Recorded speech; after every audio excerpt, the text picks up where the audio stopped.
তোর মা যখন বুড়া হয়ে যাবে, তোর বাবা যখন বুড়া হয়ে যাবে, খানা খাইয়াও বলবে খাই নাই, নামাজ পড়িয়াও বলবে পড়ি নাই, একটা কথা বারবার বলবে। তোর মায়ের কথা শুনিয়া, তোর বাবার কথা শুনিয়া বিরক্ত হইয়া তুই শব্দ বলবি না। তুই যদি শব্দ বলো, তোর মায়ের অন্তরে কষ্ট লাগবে, তোর বাবার অন্তরে কষ্ট লাগবে। ফালা তাকুল্লাহুমা উফিন ওয়ালা তানহারহুমা। এক কথা মা বারবার বলে, এক কথা বাবাই বারবার বলে, তুমি বিরক্ত হইয়া তাকে ধমক দিও না।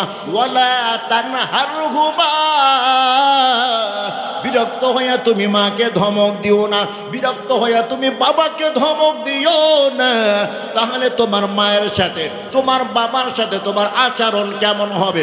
আমার আল্লাহ শিখাইয়া দেয়, ওয়াকুল লাহুমা কওলান কারীমা। সম্মান সূচক বাক্য দিয়া মায়ের সাথে বাবার সাথে কথা বলো। মুফাসসিরিনে কেরাম লিখেছেন, তোমার মা মূর্খ মানুষ, গ্রামের ভিতরে বসবাস করে, তুমি পড়ালেখা করিয়া শিক্ষিত হয়েছ, এখন তুমি শুদ্ধ ভাষায় কথা বলো। ওই শুদ্ধ ভাষায় কথা তোমার মায়ের কাছে বলিও না, কারণ তোমার মা শুদ্ধ ভাষায় জবাব দিতে পারবে না। এটাও তোমার মায়ের জন্য কষ্টের কারণ। যেই ভাষায় তোমার মা বুঝবে, ওই ভাষায় তুমি তার সাথে কথা বলো। মায়েকে কষ্ট দিবা না, বাবাকে কষ্ট দিবা না। মা বাবার বারবার এক কথা শুনে শব্দ বলিবা না। আর তোমার আচরণ যদি মা একবার শব্দ বলিয়া দেয়, এই শব্দটা আরশে আজিমে চইলা যাবে। জোরে কন্যা নাউজুবিল্লাহ। মা বাবার অশোভনীয় আচরণে তুমি শব্দ বলবা না। যদি তোমার মা বাবা শব্দ বলে তো সর্বনাশ হয়ে যাবে, কপালে আগুন লেগে যাবে। তোমার মা বাবার খারাপ আচরণে তুমি শব্দ বলিও না, মা বাবাকে ধমক দিও না। বরং ওয়াখফিদ লাহুমা জানাহা যুল্লি মিনার রাহমা, রহমতের ডানা তাদের সামনে বিছাইয়া দাও। জোরে কান সুবহানাল্লাহ। এই যে শীতের মৌসুম, শীতের পোশাক সব আছে, এরপরও গিয়ে মাকে সালাম দিয়া বলো, মা তোমার শীতের পোশাক লাগবে নি? মা কম্বল তো গত বছর কিনে দিয়েছিলাম, এবছর আর একটা লাগবে নি? মা কখনো বলবে না লাগবে লাগবে শব্দ, মা কখনো বলবি না। কিন্তু তুমি যে প্রশ্ন করেছ, মায়ের কলিজাটা ঠান্ডা হয়ে গেছে, মায়ের অন্তর থেকে দোয়া আইসা গেছে। জোরে কান সুবহানাল্লাহ। মা বাবার খেদমত করো, মা বাবার সাথে ভালো আচরণ করো। আর ওই মার বাবা যদি দুনিয়া হতে বিদায় হয়ে যায়, মা বাবার জন্য দোয়া করো। মা বাবা দুনিয়া হতে বিদায় হয়ে গেল, তুমি বাইসে গেলা না, না তুমি বাঁচবা কখন? তুমি মরবা যখন। কথা কন ঠিক কিনা? মা বাবা দুনিয়াতে নাই। হুজুর, মায়ের অনেক খেদমত করেছি, বাবার অনেক খেদমত করেছি, আজকে মা দুনিয়াতে নাই, বাবা দুনিয়াতে নাই, আমি বাঁচিয়া গেলাম। না না, তুমি বাঁচো নাই। তুমি বাঁচবা কখন? তুমি মরবা যখন। তোমার মা দুনিয়ায় নাই, বাবা দুনিয়ায় নাই, মায়ের হক বাবার হক এখনো অক্ষুণ্ণ আছে। আল্লাহু আকবার কান। মায়ের হক বাবার হক এখনো অক্ষুণ্ণ আছে। মায়ের হক বাবার হক কিভাবে তুমি পালন করবা? আবার আল্লাহ শিখাইয়া দেয়, واخفض لهما جناح الذل من الرحمة وقل رب ارحمهما كما ربياني صغيرا। জানা থাকলে সবাই আমার সাথে পড়ুন, রব্বির হামহুমা কামা রব্বায়ানি সগীরা। আয় আল্লাহ, শিশুকালে আমার মা আমার বাবা যেভাবে আমাদেরকে মোহাব্বত করিয়া লালন পালন করি তোরে মেলি, ওই মা আমার দুনিয়াতে নাই, বাবা আমার দুনিয়াতে নাই, তোমার কুদরতি কোলে শোয়াইয়া দিছে আল্লাহ। আমার মা বাবাকে তুমি ওইভাবে লালন পালন করিও। রব্বির হামহুমা কামা রব্বায়ানি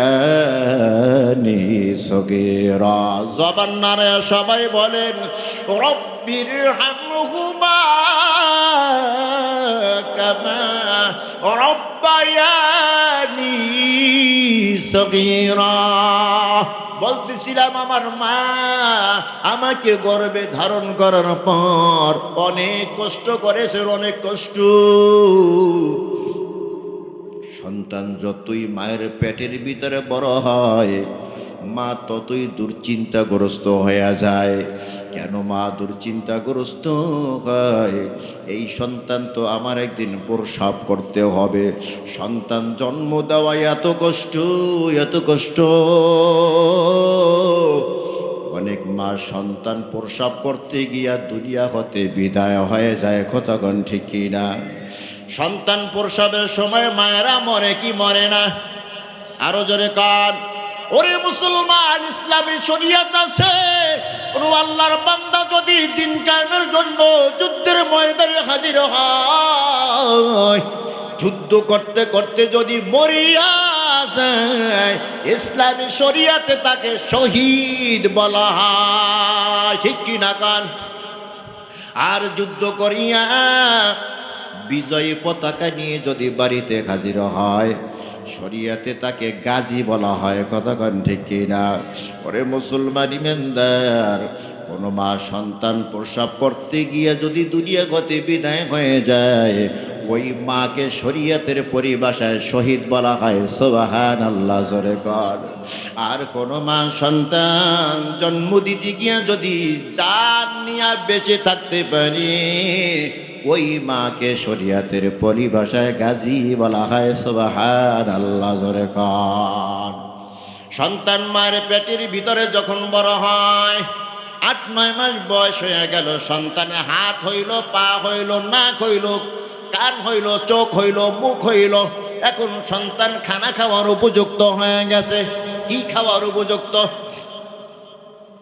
পোলাও বিরিয়ানি পাকাইয়া পাকাইয়া মায়ের পেটে দেওয়া যাবে নি? দেওয়া যাবে? সন্তান তো মায়ের পেটে খানা খাওয়ার উপযুক্ত হয়েছে। ওখানে হোটেল নাই, রেস্তোরাঁ নাই, দোকান নাই, পাট নাই, কিছুই নাই। এই সন্তানকে কিভাবে আল্লাহ তাআলা খানা খাওয়াইবে? মায়ের মাসিকটা আমার আল্লাহ বন্ধ করিয়া দেয়। নাভির মাধ্যমে একটা পাইপ, নাভির সাথে একটা পাইপ লাগাইয়া মায়ের মাসিকটার সাথে লাগাইয়া দেয়। ওই মায়ের পেটের ভিতরে এই সন্তান মায়ের মাসিক খায়, বড় হয়, মায়ের রক্ত খায়, ক্যালসিয়াম খায়। সন্তান মায়ের পেটের ভিতরে আস্তে আস্তে বড় হয়। সুবহানাল্লাহ, জোরে কর। আমি জানতে চাই, দুনিয়ায় যে মানুষ খানা খায়, শক্ত খাবার হোক আর তরল খাবার হোক, কি দিয়া খায়? আরো জোরে। সব খাবার কি দিয়া খায়? মুখ দিয়া খায়। আমি যখন আমার মায়ের পেটের ভিতরে খানা খাওয়ার উপযুক্ত হয়েছিলাম, তখন আমার মুখ ছিল কি ছিল না? আরো জোরে। আমার আল্লাহ আমাকে মুখ দিয়া কেন খাওয়ান নাই, নাভি দিয়া কেন খাওয়াইছেন? আমার আল্লাহ বলে, বান্দা, মায়ের পেটে যেই খাবারটা তোকে খাওয়াইলাম, এটা হলো নাপাক খাবার। এই নাপাক খাবারটা আমি জবান দিয়া খাওয়াইয়া তোর জবানটা আমি নাপাক বানাইতে চাই না। কারণ আমি আল্লাহ পবিত্র,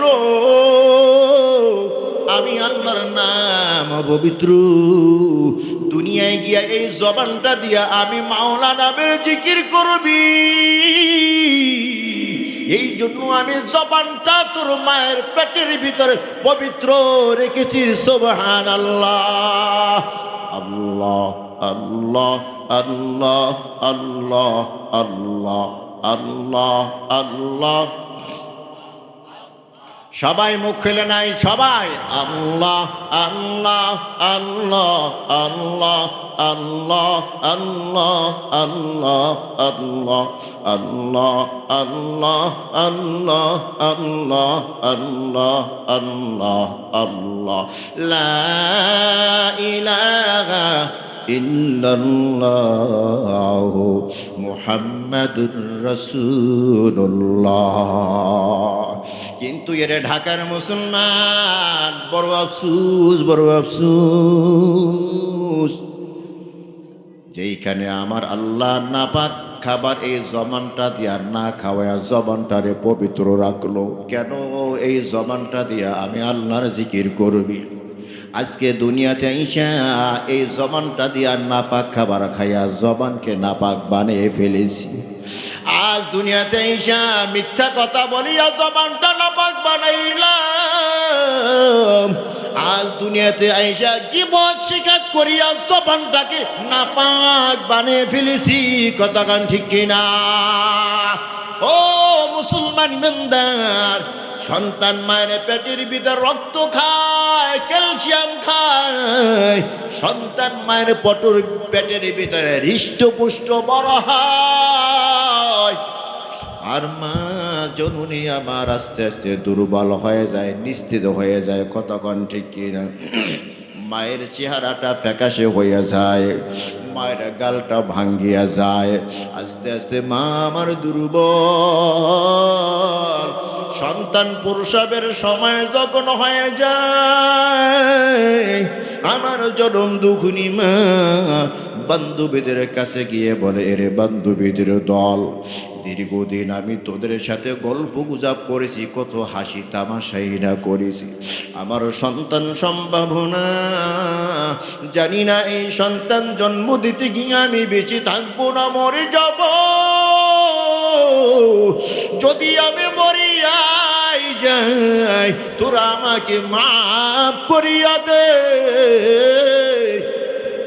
শ্বশুর শাশুড়ির কাছ থেকে মাফ নাই। সর্বশেষ গভীর রাতে ঘুম থেকে উঠিয়া স্বামীর পা দুইটা জড়াইয়া ধরে আর বলে, প্রাণের স্বামী আমার, দীর্ঘদিন তোমার ঘর সংসার করেছি, তোমার খেদমত আমি করতে পারি নাই। ও স্বামী আমার, তোমার হক আমি আদায় করতে পারি নাই। আমার চোখের সামনে কত মা এই সন্তান প্রসব করতে গিয়া দুনিয়া হতে বিদায় হয়ে গেছে। জানি না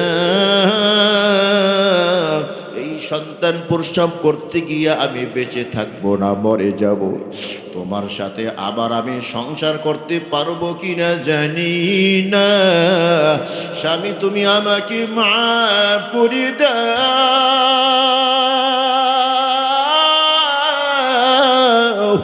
আমার মা সবার কাছ থেকে মাপ নিয়া যখন সন্তান প্রসব করতে যায়, প্রসব বেদনা যখন শুরু হয়, মা আমার সহ্য করতে পারে না।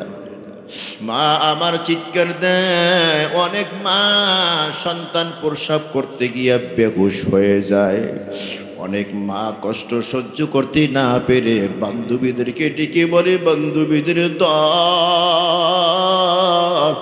একটা চাকু আমার হাতে দে, কল্লাটা কাটিয়া দেহু থেকে আলাদা করিয়া দে। অনেক কষ্ট করিয়া মা যখন সন্তান জন্ম দেয়, ওই সন্তান দুনিয়াতে এসে যখন ওয়া ওয়া বলে একটা চিৎকার দেয়, ওই চিৎকারের আওয়াজ যখন আমার জনম দুঃখিনী মায়ের কানে পৌঁছে যায়, আমার জনম দুঃখিনী মা বেহুশ মা সাথে সাথে হুঁশ ফিরে পায়। আল্লাহু আকবার কর। সাথে সাথে আমার মা বান্ধবীদেরকে ডেকে বলি, রে বান্ধবীদের দল, আমার শরীর থেকে বালতি ভরা রক্ত ঝরেছে, আমি বা বড় দুর্বল হয়ে গেছি। ওই যে আমার সোনার মানিক কলিজার টুকরা সন্তান, আমার ওই সন্তানকে বুকে তুলিয়া দাও। দৌড়ি বাবা বলে, হেরে আল্লাহর বান্দি, কিছুক্ষণ আগে তো হাতের ভিতরে চাকু চেয়েছিলা, কল্লাটা কাটিয়া দেহ থেকে আলাদা করিয়া দিবা, এখন আবার ওই সন্তানকে কেন তুমি বুকিয়ে চাও? আমার মা চোখের পানি ছেড়ে দিয়া বলে, বান্ধবীরা তোরা বুঝবি না, আমার ওই কচি মুখের কান্না, আমার ওই ছোট সন্তানের কান্নার আওয়াজ যখন আমি মায়ের কানে পৌঁছে যায়, আমি মা অতীতের সব দুঃখ কষ্ট গুলো ভুলে যাই। খেদমতি মা দরপে দর কুন সুবহ শব, তাকে বাসি দরদু আলম রে কোনাম। খেদমতে মা দরপে দর কুনো ইখতিয়ার, তাকে বাসি দরদু আলম বখতিয়ার। মায়ের খেদমত করা দরকার আছে না নাই? ওরে মুসলমান, মায়ের কলিজায় যে কত মায়া, কত মায়া। আগে বুঝি না, এখন তো বুঝি। ছোটবেলায় বাড়ি থেকে প্রায় 30 কিলোমিটারের মতো দূর হবে বরগুনা। ওই বরগুনা কেওড়াবুনিয়া মাদ্রাসায় আব্বায় ভর্তি করে দিছি, কায়দা ওখান থেকেই পড়ছি। যখন মাদ্রাসা বন্ধ হইতো, 1 সপ্তাহ ছুটি নিয়ে বাড়িতে আসতাম, মা যে কত খুশি, কি খাওয়াইবে মা পাগলের মতো হয়ে যায়। যেই দিন আমার মাদ্রাসা যাওয়ার সময় হয়, ছুটি যখন শেষ হয়ে যায়, ওই দিন আমার মা আমাকে গোসল দেওয়াইয়া খানা খাওয়াইয়া, এখন মা আগের মতো আর হাসি খুশি নাই। মা কি যেন হারায় ফেলেছে। ব্যাগটা কাদের ভিতরে তুলিয়া দিয়া বুকের সাথে জড়াইয়া ধরিয়া বারবার শুধু চুমু খায়, চুমু খায়, আর বলে, বাবা ওই রাস্তার ওই মোড়ে গিয়া পিছনের দিকে একটু তাকাইবা, রাস্তার ওই মোড়ে গিয়া পিছনে একটু তাকাইবা। বুঝতাম না মা এমন কেন করে। এখন তো বাবা হয়েছি, এখন বুঝি সন্তানের জন্ম যে কত মায়া। বিশাল পায়রা নদী পার হইতাম, আমার আব্বা নদীর পারে নিয়া টলারে হাত ধরে উঠে দিত, কপালে একটা চুমা খাইতো, এরপরে টলার সাইডে দিত। যতক্ষণ আমাকে দেখা যায় ততক্ষণ ওই নদীর কিনারায় দাঁড়ায়া থাকতো। আল্লাহু আকবার কর। ওরে মুসলমান ইমানদার, মায়ের অন্তরে যে সন্তানের জন্য কত মায়া, বাবার অন্তরে যে সন্তানের জন্য কত মায়া, এটা ভাষা দিয়ে বুঝানো সম্ভব না। কতক্ষণ ঠিক না? সারাটা দিন বাবা অটো চালাইছে, এসার সময় 2টা কমলা কিনিয়া বাড়িতে হাজির হয়ে গেছে। ছোট সন্তান আইসা দেখি সন্তান খানা খাইয়া ঘুমাইয়া গেছে। বিবিকে জিজ্ঞাসা করে, সন্তান কখন ঘুমাইছে? বলে, এই কয়েক মিনিট আগে ঘুমাইছে। তাজা ঘুম, তাকে ঘুম থেকে উঠাইও না। বাবা বলে, তাকায় দেখো আমি 2টা কমলা নিয়ে আসছি। আমার সন্তানকে কমলা না খাওয়াই আমি বাবা ঘুমাবো না।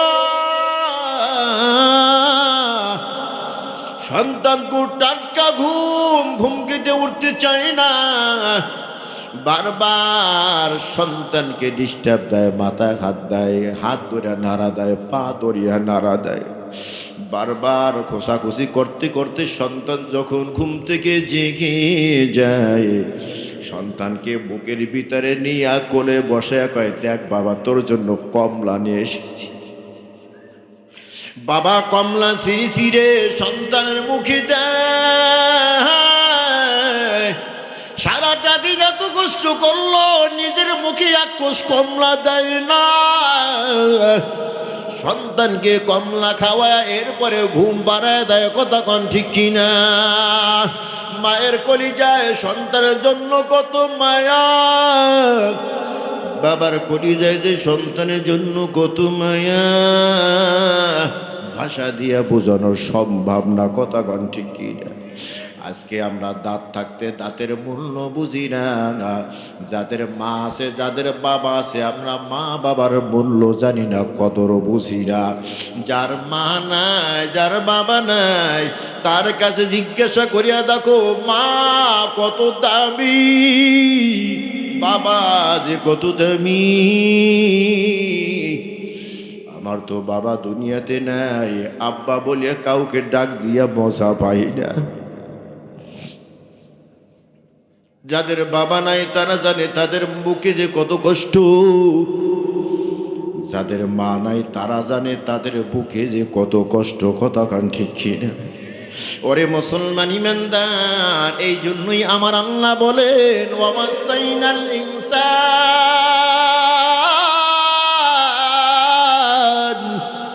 বিওয়ালিদাইহি ইহসানা حملته أمه كرها ووضعته كرها وحمله وفصاله 30 شهرا الله أكبر قال মা বাবার খেদমত করা দরকার আছে কি নাই?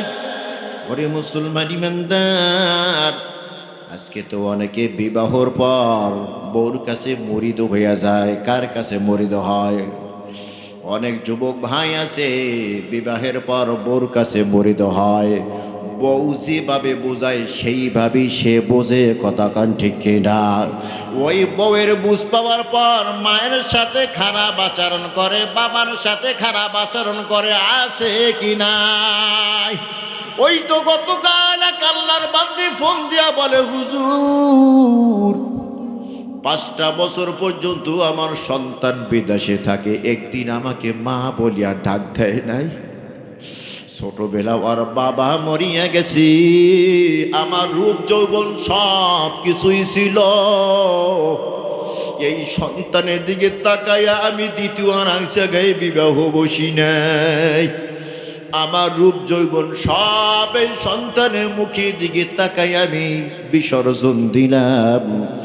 আজকে 5 বছর পরে বাড়িতে আসছি। বাড়িতে আইসা আমি মাকে মা বলিয়া ডাক দেই না। হুজুর আমি ওর কামাই খাইতে চাই না। ও যদি আমার মাকে একবার মা বলিয়া ডাক দেয়, আমার কলিজাটা ঠান্ডা হয়ে যায়। বাবা আসছে দেখে বিবির মুখখানা মলিন। কিরে বিবি, কেন তুমি খানা খাও না? বুকটা কেন মলিন দেখা যায়? বিবি তখন চোখের পানি ছেড়ে দিয়া বলে আজ 3 দিন পর্যন্ত আমার মুখের ভিতরে কোনো খানা যায় না। কেন খানা যায় না? তোমার সন্তান আমার সাথে রাগ করিয়া আমি মাকে মা বলিয়া ডাক দেয় না। তোমার সন্তানের মা ডাকের ভিতরে এত মজা, এত মজা, যেই মজা আমি কোনো খানার ভিতরে পাই না, যেই মজা আমি কোনো ফলমূলের ভিতরে চাই না। তোমার সন্তান আমাকে মা বলিয়া ডাক দেয় না, আর 3 দিন পর্যন্ত আমার মায়ের মুখের ভিতরে কোনো খাবারও যায় না। জোরে কোন ঠিক কিনা? আর সন্তান মায়ের সাথে খারাপ আচরণ করো, বাবার সাথে খারাপ আচরণ করো, তোমার মা যদি তোমার উপরে বেজার হয়, তোমার বাবা যদি তোমার উপরে বেজার হয়, আল্লাহর কসম আল্লাহ তাআলা বেজার হয়ে যাবে। ওয়াকালান নবিয়্যু সাল্লাল্লাহু আলাইহি ওয়াসাল্লাম রিদার রাব্বি ফি রিদাল ওয়ালিদাইন ওয়া সাখাতুর রাব্বি ফি সাখাতিল ওয়ালিদাইন আও কামা ক্বালান নবিয়্যু আলাইহিস সালাতু ওয়াস সালাম। আল্লাহর রাসূল বলেন তোমার মা বাবা তোমার উপর সন্তুষ্ট, আল্লাহও তোমার উপর সন্তুষ্ট। তোমার মা তোমার বাবা তোমার উপরে বেজার, আমার আল্লাহ তোমার উপরে বেজার। আর আমার আল্লাহ যদি তোমার উপরে বেজার হয়, তাহলে আল্লাহ তাআলা জান্নাত তোমার জন্য হারাম। জোরে কর নাউজুবিল্লাহ। রে আল্লাহর গোলাম, তোমার আমার পায়ের নিচে আছে জুতা। তোমার পায়ে জুতা, আমার পায়ের জুতা। কিন্তু আমার মায়ের পায়ের নিচে হলো আল্লাহর জান্নাত। সুবহানাল্লাহ, জোরে কন। আল জান্নাতু তাহাতা আকদামিল উম্মাহাত। সন্তানের জন্য মায়ের কদমই রইছে আল্লাহর জান্নাত। জোরে কন সুবহানাল্লাহ। এরে ভাই, খুশি করবা তো জান্নাতের মেহমান হয়ে যাইবা, বেজার করবা জাহান্নামের মেহমান হইবা। জলিল কদর একজন সাহাবী, যেই সাহাবী সবচেয়ে হাদিস বেশি নকল করেছেন। সিয়াসাতের সব কিতাবের ভিতরে যেই সাহাবীর নাম আছে, যেই সাহাবীর নাম হলো আবু হুরায়রা রাদিয়াল্লাহু তাআলা আনহু। এই আবু হুরায়রা একদিন কাঁদতে কাঁদতে নবীর দরবারে হাজির হয়ে গেছে। নবী আমারে জিজ্ঞাসা করে, আবু হুরায়রা কেন কাঁদো? আবু হুরায়রা বলে, পয়গম্বর, আপনার কাছে বেশি বেশি যাতায়াত করে আপনার কাছে সময় কাটাই, এই জন্য আমার মা রাগ করে আমাকে পিটাইছে। আল্লাহর রসুল বলে, আবু হুরায়রা, এমন এক ব্যক্তি তোমাকে পিটাইছে যার উপরে আমি রসুলের কোনো কথা চলে না। জোরে কান সুবহানাল্লাহ। যার ব্যাপারে আমি মুখ খুলতে পারবো না। আবু হুরায়রা রাদিয়াল্লাহু তাআলা আনহু বলেন, পয়গম্বর, তাহলে আমার মায়ের জন্য একটু দোয়া কইরা দেন, আমার মাকে যেন আল্লাহ হেদায়েত দিয়ে দেয়। আল্লাহ রসুল সাথে সাথে হাত তুলে বললেন, আল্লাহুম্মা হাদি উম্মা আবি হুরায়রা। ইয়া আল্লাহ, আবু হুরায়রার মাকে তুমি হেদায়েত দিয়ে দাও।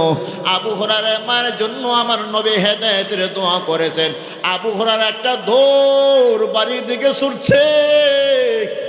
সামনে আবু বকর দাঁড়ায় গেছে। কিরে আবু হুরায়রা, কোনোদিন তো আমি দৌড়াদৌড়ি করতে তোমাকে দেখি না, আজ কেন দৌড়াও?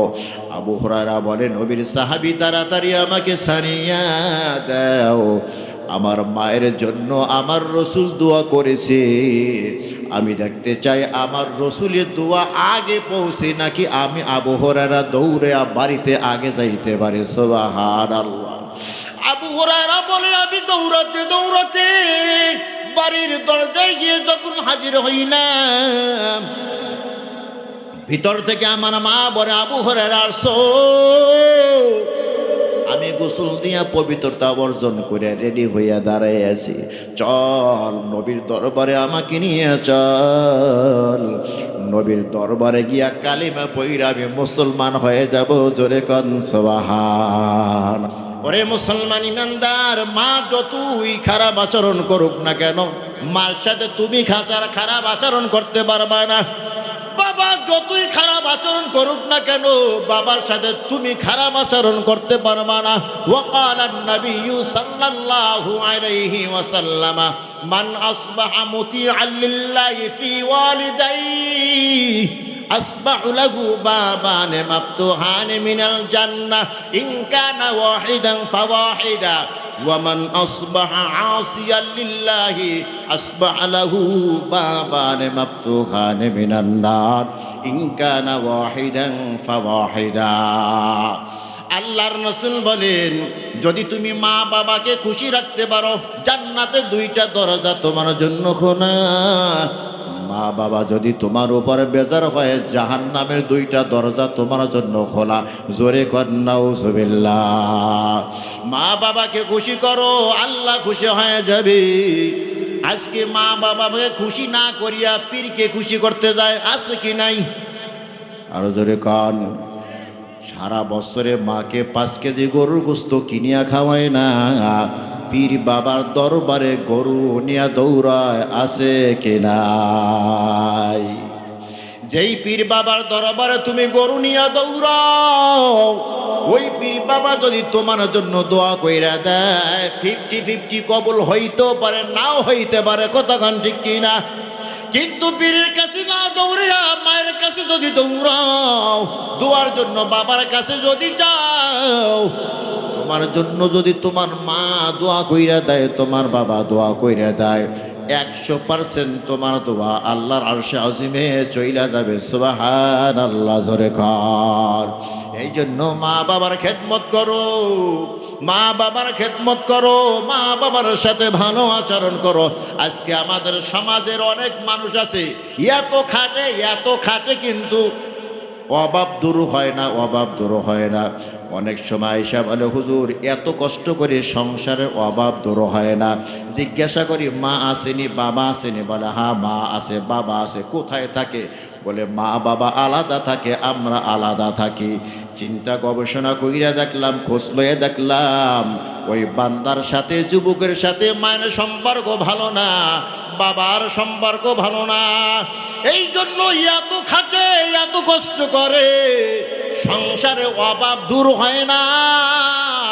সংসারে অভাব যদি দূর করতে চাও, ইনকামের ভিতরে যদি বরকত আনতে চাও, মায়ের সাথে ভালো আচরণ করো, বাবার সাথে ভালো আচরণ করো, মাকে খুশি করো, বাবাকে খুশি করো। মা বাবা তোমার উপরে খুশি হয়ে যাবে, তোমার ইনকামের ভিতরে বরকত হয়ে যাবে। জোরে কোন সুবহানাল্লাহ। বিশ্বাস না হইলে মায়ের খেদমত করিয়া দেখো।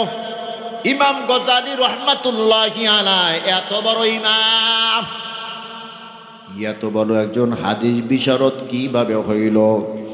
মা দীর্ঘদিন পর্যন্ত অসুস্থ, মায়ের খেদমতের কারণে মাদ্রাসায় যাইতে পারে নাই, লেখাপড়া করতে পারে নাই। মা সর্বশেষ এমন একটা দোয়া কইরা দিল, আজ ইমাম গজালি রহমাতুল্লাহি আলাইহি তাম পৃথিবীর ভিতরে প্রসিদ্ধ হয়ে গেছে। জোরে কান সুবহানাল্লাহ।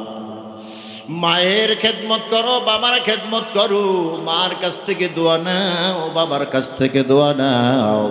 শুধু বাইজিদ বুস্তামির কথাই আমরা জানি, মায়ের দোয়ায় সে আল্লাহর ওলি হয়েছে। কথা কন ঠিক কিনা? মায়ের খেদমতের কারণে সে আল্লাহর ওলি হয়েছে। এরকম আরো অনেক আছে, অনেক আছে। মার খেদমত করেছে, বাবার খেদমত করেছে, বড় বড় বক্তা হয়ে গেছে, বড় বড় আল্লাহর ওলি হয়ে গেছে। ওরে মুসলমান, তোমার সাথে মায়ের আচরণ ভালো না, তোমার সাথে বাবার আচরণ ভালো না, মার সাথে তোমার সম্পর্ক ভালো না, বাবার সাথে তোমার সম্পর্ক ভালো না। এই জন্য সংসারের ভিতর থেকে অভাব দূর হয় না। ওয়াইস করণী রহমাতুল্লাহি আলাইহি নবীর আমলের একজন মানুষ। কোন আমলের মানুষ? আরো জোরে কান। এমন পাগল ছিল নবীর জন্য,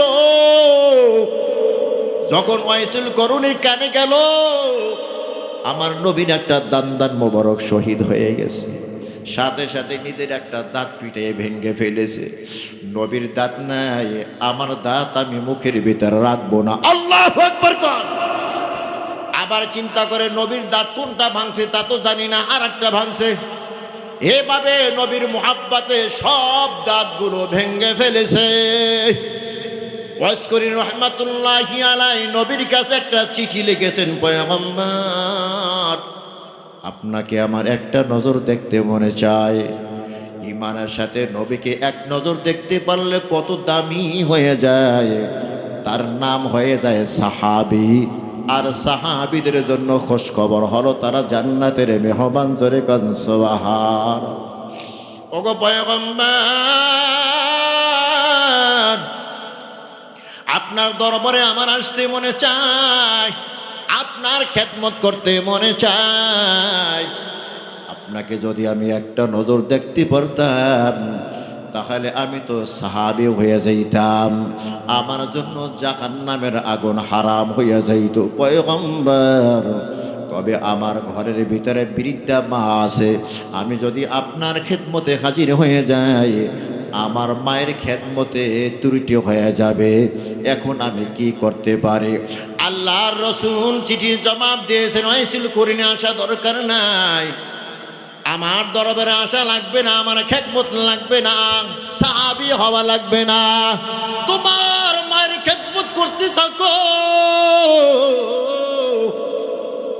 সাথে সাথে ওয়াইসুল করণী রহমাতুল্লাহি আলাইহি সাহাবী হওয়ার আবেগ অন্তর থেকে ধুয়ে মুছে সাফ করে দিলেন। আল্লাহু আকবার কন। নবীর খেদমত করার আবেগ অন্তর থেকে ধুয়ে মুছে সাফ করে দিলেন। জাহান্নাম ফেরানোর আবেগ অন্তর থেকে ধুয়ে মুছে সাফ করে দিলেন। তার কারণ হলো নবী যেই কথা বলে ওইটা মানার ভিতরেই হলো কামিয়াব। ঠিক কি রাখুন, নবী যা বলে ওইটাই হলো শরিয়াত, আবেগ নয়। আপনি আর আমি হইলে কি বতুয়া দিতাম, মায়ের একটু খেদমতে কষ্ট হইব, দুই একদিন একটু কষ্ট হোক, তো আগে গিয়া জাহান্নাম ফিরাই, আগে গিয়ে আমি সাহাবি হই, আগে গিয়া নবীর একটু খেদমত করি। কথা কান ঠিক কিনা? আরো জোরে কান। এটা হলো আবেগ। আবেগকে শরিয়াত বলা হয় না। আবেগকে কি বলা হয় না? শরিয়াত বলা হয় না। ওয়াইসুল করিম রহমাতুল্লাহি আলাইহি সব আবেগ দূর করে দিলেন। এবার নিষ্ঠার সাথে মায়ের খেদমত করতেছেন। আল্লাহর রাসূল সাল্লাল্লাহু আলাইহি ওয়াসাল্লাম ওমরকে ডেকে বলে, ওমর সুদূর ইয়ামান থেকে আমার একটা পাগল আসবে। আল্লাহু আকবার কান। শুধু ইয়ামান থেকে আমার একটা পাগল আসবে, এই মদিনায় রসুল রসুল বলিয়া ঘুরবে, আমাকে খুঁজবে। ধরো আমার গায়ের একটা জামা আমি তোমার কাছে আমানত রাখলাম, যদি ওই লোকটাকে তুমি পেয়ে যাও, তার চেহারার গঠন হবে এমন, তার দেহের কালার হবে এমন, সব কিছু নবী আমার বলে দিয়েছেন। কারণ অন্তরের চক্ষু দিয়া আমার নবীও ওয়াইসুল করুণীকে দেখেছে। ওয়াইসুল করুণী অন্তরের চক্ষু দিয়া আমার নবীকে দেখেছে। জোরে কান সুবহানাল্লাহ। আমাদের তো ওই চক্ষু নাই, ওই পর্দার আড়ালে কি আছে আমরা চোখে দেখি না, কিন্তু আল্লাহর ওয়ালি যারা, তারা এই চামড়ার চক্ষু বন্ধ করিয়া দিলে তামাম দুনিয়া কোন জায়গায় কি হয় সব বলতে পারে। জোরে কান সুবহানাল্লাহ। ওয়াইসির করিনের দাম কমছে না বাড়ছে? কেমন বাড়ছে? নবীজির জুব্বা পাওয়ার উপযুক্ত হয়ে গেছে। জোরে কান সুবহানাল্লাহ। আমার নবী ওমরকে শিখিয়ে দেয়, ওমর সুদূর ইয়ামান থেকে যখন কাফেলা আসবে, কাফেলের ভিতরে ওয়াইসুল করুণীকে খুঁজবা। ওয়াইসুল করুণীকে যদি পেয়ে যাও, বুকের সাথে জড়াইয়া ধরবা, তার কাছে দোয়া চাইবা। সে যদি দোয়া কইরা দেয়, তার দোয়া আরশে আজিমে পয়সা যাবে। সুবহানাল্লাহ। জোরে কান। কেন এত দাম, কেন এত দাম? বলে মায়ের খেদমত করার কারণে মুস্তাজাবুদ দাওয়াত হয়ে গেছে। মুস্তাজাবুদ দাওয়াত বলা হয় যার দোয়া কবুল হয়। মায়ের খেদমত করার কারণে ওয়াইসির করুণী কত দাম। ওমরের মতো সাহাবীকে নবী শিখিয়ে দেয় ওয়াইসুল করুণীর কাছে দোয়া চাইবা। সুবহানাল্লাহ। জোরে কর। অথচ ওমরের কত দাম। যেই ওমরকে আধ্যাত্মিক জগতের সম্রাট বলা হয়। সুবহানাল্লাহ। জোরে কর। ওমর আধ্যাত্মিক জগতের সম্রাট। মদিনায় কে কি স্বপ্ন দেখে তাও ওমরের কাছে খবর আছে। সুবহানাল্লাহ। জোরে কর। কেবল হযরত ওমর, হযরত আলী রাদিয়াল্লাহু তাআলা আনহু একটি স্বপ্ন বর্ণনা করতেছেন। আলী বলে, আমি একদিন ঘুমাই রইলাম, হঠাৎ আমার কানের ভিতরে আওয়াজ আইসা গেল, আসসালাতু খায়রুম মিনান নাওম। আমি ঘুম থেকে উঠে গেলাম, তাড়াতাড়ি ওযু বানাইয়া মসজিদে নববীতে হাজির হয়ে গেলাম। আমি গিয়ে জামাতে শরীক হয়ে গেলাম। গিয়ে দেখি ওমর রাদিয়াল্লাহু তাআলা আনহু নামাজ পড়াইতেছেন। আমি তার পিছনে নামাজে দাঁড়িয়ে গেলাম। ওমর রাদিয়াল্লাহু তাআলা আনহু ফজরে 2 রাকাত নামাজ জামাতের সাথে আদায় করাইয়া মুসল্লিদের দিকে মুখ করিয়া বসে গেলেন। এমন সময় একটা বৃদ্ধা মহিলা হাজির হয়ে গেছে, হাতের ভিতরে একটা প্লেট আছে। ও আমিরুল মুমিনিন, আমার নতুন গাছে খেজুর ধরেছে, কিছু কাঁচা খেজুর কিছু পাকা খেজুর নিয়ে এসেছি, আপনি নিজে খান, সাহাবীদের ভিতরে বন্টন করে দেন। হযরত ওমর একবার খেজুরের দিকে তাকায় আর একবার সাহাবীদের দিকে তাকায়। হিসাব কইরা দেখে 2টা করে যদি খেজুর দেওয়া হয় শর্ট পড়বে, 1টা করে যদি খেজুর দেওয়া হয় প্লেটে অবশিষ্ট থাকবে। কোনটা করবেন? 1টা না 2টা? 1টা করে খেজুর দিলেন। সর্বপ্রথম খেজুরটা প্লেট থেকে উঠে আলীকে দিয়া বলে, আলী তুমি খাও। আলীর সাথে সাথে মুখে দিছে, খেজুর খাইতেছে। সব সাহাবীকে একটা একটা খেজুর দেওয়ার পর প্লেটের ভিতরে অবশিষ্ট কিছু খেজুর রয়ে গেল। আলী রাদিয়াল্লাহু তাআলা আনহু বলে, ও ভাই ওমর, প্লেটের ভিতরে তো এখনো খেজুর আছে, খেজুর বড় মজা লাগে, আমাকে আর একটা খেজুর দাও। ওমর রাদিয়াল্লাহু তাআলা আনহু বলে, না না, গতকাল রাতে নবীর কাছে তুমি আর একটা খেজুর চাও নাই, নবী তোমাকে দেয় নাই, আমিও তোমাকে আর একটা খেজুর দিব না। জোরে কান সুবহানাল্লাহ। ওরে মুসলমান ইমানদার, যেই ওমরকে আধ্যাত্মিক জগতের সম্রাট বলা হয়, যেই ওমর ক্ষমতা পাওয়ার পর খোলা তরবারি নিয়া মানুষের দ্বারে দ্বারে যায়, পাহারা দেয়, সারা রাত নাইট ডিউটি করে, সুবহানাল্লাহ জোরে কান। আজ যারা ক্ষমতায় যায় তাদেরকে জনগণ পাহারা দিয়া রাখতে হয়, কতক্ষণ ঠিক কি না? কথা হয় না? দেখেন না, ওই একজন আর পাহারা দেয় নাই, এই ঠুস করে লাগাই দিয়েছে একেবারে জায়গা মতো। কথা হয় না? আছে না নাই? ওমর রাদিয়াল্লাহু তাআলা আনহু অর্ধ জাহানের খলিফা। বাংলাদেশের মতো একটা রাষ্ট্রের না না অর্ধ জাহানের খলিফা। এই ওমর খোলা তরবারে হাতে নিয়া মদিনার অলিতে গলিতে ঘুরতেছে, জনগণের জান মালের নিরাপত্তা দিতেছেন, সুবহানাল্লাহ জোরে কান। এই গলিতে হাঁটতেছে, লাইট মারে দেখে কিছু নাই। ওই গলিতে হাঁটতেছে, লাইট মারে দেখে কিছু কুকুর আছে।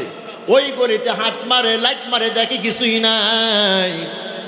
একদিন ওমর মনে মনে ভাবতেছেন, মদিনার শহরের ভিতরে সব জায়গায় পাহারাদি করে করলাম, কিছুই পাইলাম না, চোর ডাকাতি নাই। দেখে একটু গ্রামে গিয়া গ্রামের কি অবস্থা। হযরত ওমর তাড়াতাড়ি হাইটা গেলেন, শহর থেকে বের হয়ে গেলেন। দেখে ওই মরুভূমির ভিতরে মাঝখানে টিপ টিপ করে বাতি জ্বলতেছে। ওমরের মনে সন্দেহ ঢুইকা গেল, গভীর রাতে কেন মরুভূমির ভিতরে বাতি জ্বলবে তাঁবুর ভিতরে? মনে হয় এখানে কোনো অকারেন্স ঘটতেছে, কতক্ষণ ঠিক কিনা? ওমরের মনে সন্দেহ ঢুইকা গেল। ওমর দৌড় দিয়ে গে তাঁবুর কিনারে হাজির। গিয়া দেখে একটা মহিলা একটা পাতিলের ভিতরে কিছু পানি আর পাথর দিয়া জাল দিতেছে। ওমর ওই তাঁবুর কিনারা গিয়ে একটা ধমক দিয়া বলল, এ মহিলা, এই গভীর রাতে তোমার তাঁবুর ভিতরে কেন বাতি জ্বলে? মহিলা মোটেও ভয় পায় নাই। মহিলা পাল্টা প্রশ্ন করেছে, ও আল্লাহর বান্দা, আল্লাহকে ভয় করো, আল্লাহকে ভয় করো। কোন কুমতলব নিয়ে তুমি আমার তাঁবুর কিনারা হাজির হয়েছো? আল্লাহু আকবার জোরে কান। ওমর তো ভয় পেয়ে গেছে। মহিলা ভয় পাইল না, আরো পাল্টা আমাকে প্রশ্ন করলো। ওমর রাদিয়াল্লাহু তাআলা একটু নরম হয়ে গেছে। নরম সুরে জিজ্ঞাসা করে, রে আল্লাহর বান্দি, এই তাঁবুর ভিতরে কি তুমি রান্না করতেছো? কেন তোমার এই তাঁবুর ভিতরে এখন বাতি জ্বলতেছে? মহিলা বলে, তুমি কে? তোমার পরিচয় না পাইলে আমি বলবো না। ওমর রাদিয়াল্লাহু তাআলা মনে মনে ভাবলেন, যদি আমার আসল পরিচয় দিই মহিলা ভয় পেয়ে যাবে, মহিলার আসল ঘটনা আমি জানতে পারবো না, কতক্ষণ ঠিক কিনা? ওমর নিজের পরিচয় গোপন রাখিয়া বললে, রে আল্লাহর বান্দি, আমি একজন মুসাফির। মহিলা ভিতর থেকে বলে, মুসাফির ভাই, তুমি তো মুসাফির, তুমি তো অসহায়, তোমার কাছে আমার গোপন কথা বলিয়া কোনো লাভ নাই। আমার অসহায়ের কথা তোমার কাছে বলে কোনো লাভ নাই। ওমর রাদিয়াল্লাহু তাআলা আনহু বারবার পিরাপিরি করে, আল্লাহর বান্দি বলো কি তোমার সমস্যা? মহিলা তখন চোখের পানি ছিঁড়ে দিয়া বলে, মুসাফির ভাই, অমুক যুদ্ধের ভিতরে আমার স্বামী শহীদ হয়ে গেছে, আমি 3টা সন্তানের মা, আমার 3টা ছোট ছোট সন্তান, আজ কয়েকদিন হয়ে যায় আমার সন্তানদেরকে কোনো খাবার দিতে পারি না। আমার সন্তানেরা খাবারের জন্য চিৎকার দেয়, মিশে মিশে তাদেরকে সান্ত্বনা দেওয়ার জন্য এই পাতিলি ভিতরে কিছু পাথর আর পানি দিয়ে জাল দিতেছি। সন্তানেরা কিছুক্ষণ পর পর ঘুম থেকে জাগিয়া বলে, মা খাবার দাও। আমি মিশা মিশা তাদেরকে সান্ত্বনা দিতেছি, বাবা ধৈর্য ধর, এই তো খাবারের ব্যবস্থা হইতেছে, একটু পরে তোমাদেরকে খাবার দিব। এ বলিয়া তাদেরকে আমি ঘুম পাড়া রাখি, আমার কি কষ্ট। সন্তানের চেহারার দিকে আমি তাকাইতে পারি না। সন্তানরা বড় বড় খানা চায়,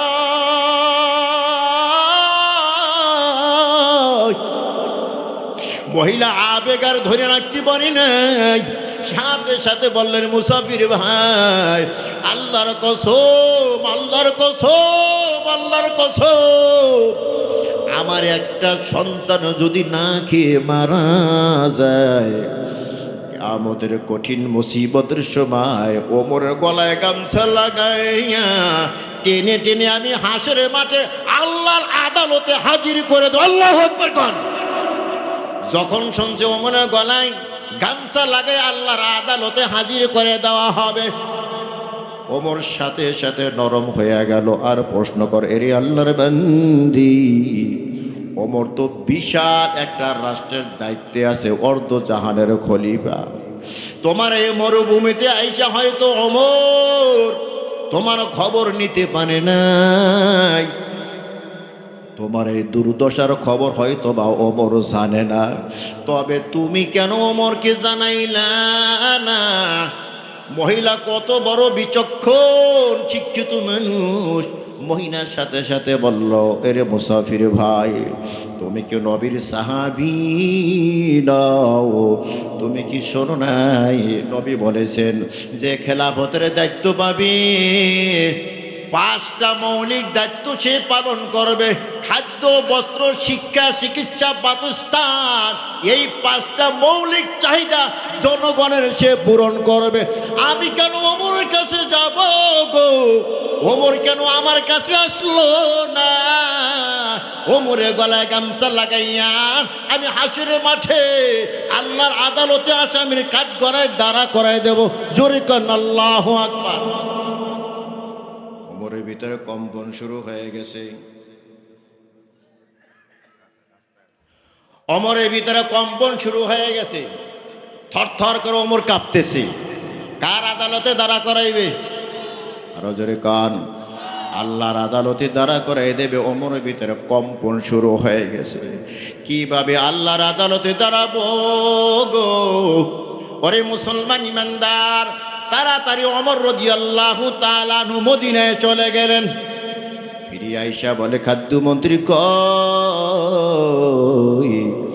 আমার মাথায় একটা আটার বস্তা উঠাইয়া দাও, বালতির ভিতরে কিছু গোস্ত দাও আর মশলা দাও। খাদ্যমন্ত্রী বলে, হুজুর, আমরাই তো অনেক খাদেম, আমরাই তো যথেষ্ট, আপনি কেন আটার বস্তা মাথায় নেবেন, কেন মশলা হাতে নেবেন? ওমর রাদিয়াল্লাহু তাআলা আনহু বলেন, এই দেশের মালিক আমাকে বানানো হয়েছে, প্রত্যেকে আমার জিম্মাদার। এই আমার এরিয়ার ভিতরে একটা কুকুরও যদি না খেয়ে মারা যায়, আল্লাহর আদালতে আমার জবাবদিহি করতে হবে। জোরে কান সুবহানাল্লাহ। আমার মাথায় দাও, আমার মাথায় আটার বস্তা দাও। ওমর রাদিয়াল্লাহু তাআলা আনহু আটার বস্তা মাথায় নিয়া ওই তাঁবুর কিনারায় হাজির হয়ে গেলেন। বস্তাটা মাথায় থেকে নামায় বলে, ওরে আল্লাহর বান্দি, রান্নাঘরের দায়িত্বটা আজকের জন্য তুমি আমাকে দাও, জোরে কান সুবহানাল্লাহ। রান্নাঘরের দায়িত্বটা তুমি আমাকে দাও। ওমর নিজে হাতে রুটি বানাইলেন, গোস্ত রান্না করলেন। গোস্ত রান্না করিয়া নিজে হাতে রুটি বানাইয়া তাঁবুর ভিতরে ঢুকে দিয়া বলে, আল্লাহর বান্দি, তুমি এখন রুটি খাও, গোস্ত খাও, তোমার সন্তানদেরকেও রুটি গোস্ত খাওয়াও। ওমর রাদিয়াল্লাহু তাআলা চুপ হইয়া তাঁবুর কিনারা বইসা গেছে। আর মনে মনে ভাবে, যখন আমি এই তাঁবুর কিনারায় আসছিলাম, এসে দেখি বাচ্চারা ক্ষুধার জ্বালায় কাঁদতেছে, মা খাবার দাও, খাবার দাও। এই বাচ্চাদের মুখে যতক্ষণ পর্যন্ত হাসি না দেখব, ততক্ষণ পর্যন্ত আমি তাঁবুর কিনারায় থেকে যাব না। ওমর রাদিয়াল্লাহু তাআলা চুপ করে তাঁবুর পাশে বসে রইলেন। বাচ্চারা রুটি খাইতেছে আর গোস্ত খাইতেছে। পেটটা যখন ভইরা গেছে, মায়ের গলাটা জড়াইয়া ধরিয়া বনে, মা, ওমর খলিফাতুল মুসলিমিন না হইয়া যদি এই মুসাফির ভাই খলিফাতুল মুসলিমিন হইতো, না খাইয়া আমাদের থাকা লাগতো না। এই কথা বলতেছে আর মায়ের গালে চুমা দিতেছে। মা, মুসাফির ভাই কত ভালো, কত ভালো, রাতের ভিতরে আমাদের খাবারের ব্যবস্থা করেছে। আল্লাহু আকবার কান। ওমর রাদিয়াল্লাহু তাআলা বাচ্চাদের মুখে হাসি দেখিয়া একটা দৌড় দিয়া মদিনা গাজী মসজিদে গিয়া নামাজ আদায় করিয়া ডানে বামে সালাম ফিরাইয়া মেম্বারে দাঁড়াইয়া একটা ভাষণ দিলেন। এই নবীর সাহাবীদের দল, একটা সাহাবীও মসজিদ থেকে বের হইবা না। আমি ওমর রাতে পাহারাদারি করেছি, বড় একটা আসামি ধরা পড়ে গেছি। এ মুজাহিদের দল কই আয়। অমুক মরুভূমির ভিতরে একটা তাঁবু টানানো আছে, ওই তাঁবুর ভিতরে 3টা ছোট ছোট বাচ্চা আছে, বিধবা একটা মহিলা আছে। ওই বাচ্চা সহ মহিলাকে আমার সামনে হাজির কইরা দাও। মুজাহিদের দল এক দৌড়ে গিয়া তাঁবুর কিনারা হাজির। ও মহিলা, আমিরুল মুমিনিন তোমাকে সালাম দিয়েছে, বাচ্চা সহ তার দরবারে হাজির হয়েতে বলছে, জোরে কান সুবহানাল্লাহ। মহিলা বত ভয় পাইয়া গেল, হারে না খেয়েছিলাম তাই তো ভালো ছিলাম।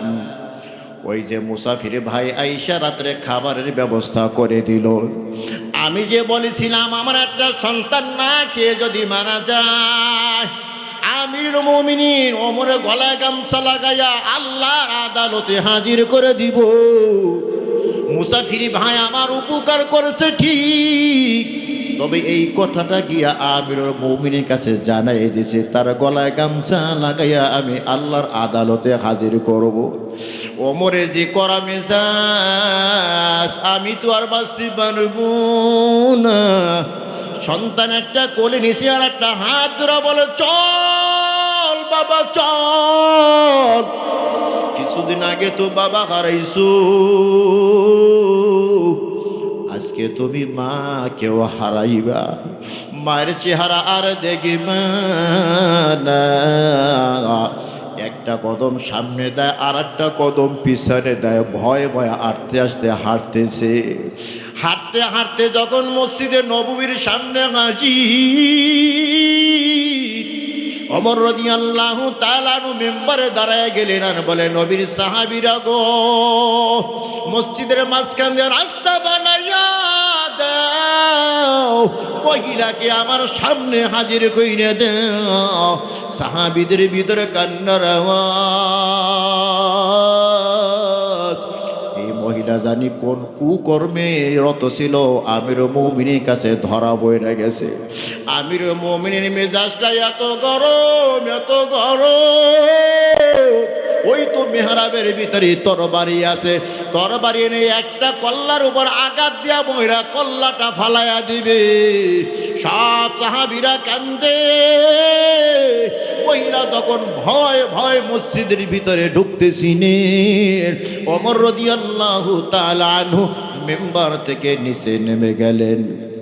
মেম্বার থেকে নিচে নামিয়া মাথা থেকে পাগড়ি খুলিয়া একটা পাগড়ি এক মাথা নিজের গলার ভিতরে পেঁচাইয়া আর এক মাথা মহিলার হাতে দিয়া বলেন, ওরে আল্লাহর বান্দি, ইন্নী আখাফুল্লাহ রাব্বাল